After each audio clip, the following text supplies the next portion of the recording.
For years, we relied on a castle and moat approach to cybersecurity. We built firewalls, we set up VPNs.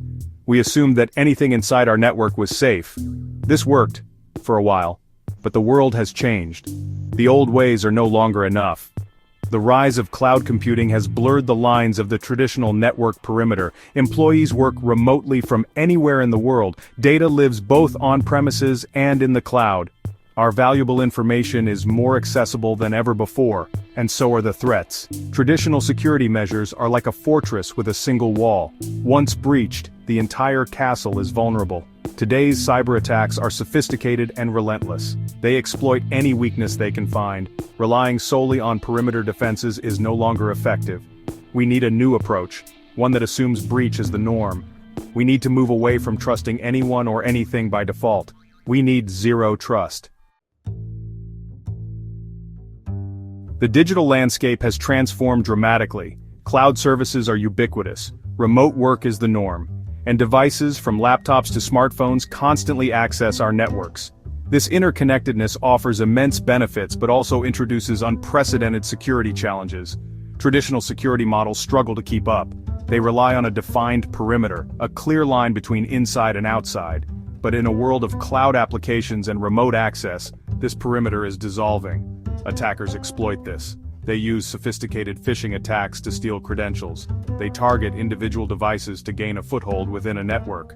Once inside, they move laterally, seeking out valuable data and critical systems. The modern threat landscape requires a fundamental shift in thinking. We can no longer rely on static defenses and implicit trust.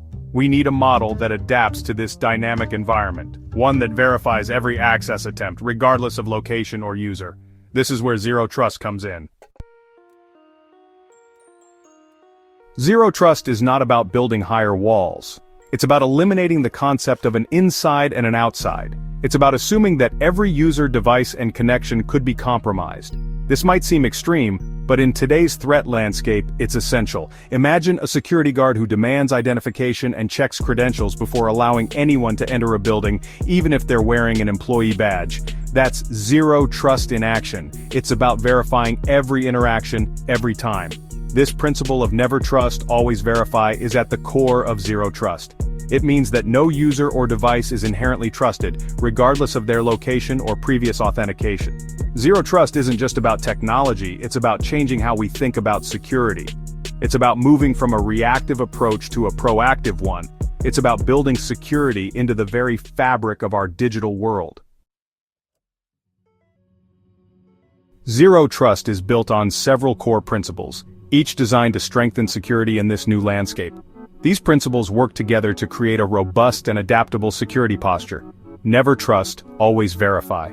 This principle forms the foundation of zero trust. It means that no user, device, or network traffic is automatically trusted. Every access request is rigorously authenticated and authorized regardless of its origin. Least privilege access.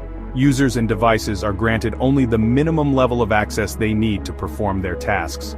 This limits the potential damage from a compromised account or device. Continuous monitoring.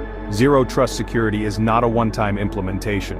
It requires continuous monitoring of network traffic and user behavior to detect and respond to threats in real time. By embracing these core principles, organizations can create a security posture that is both proactive and responsive, one that is built for the realities of today's interconnected world.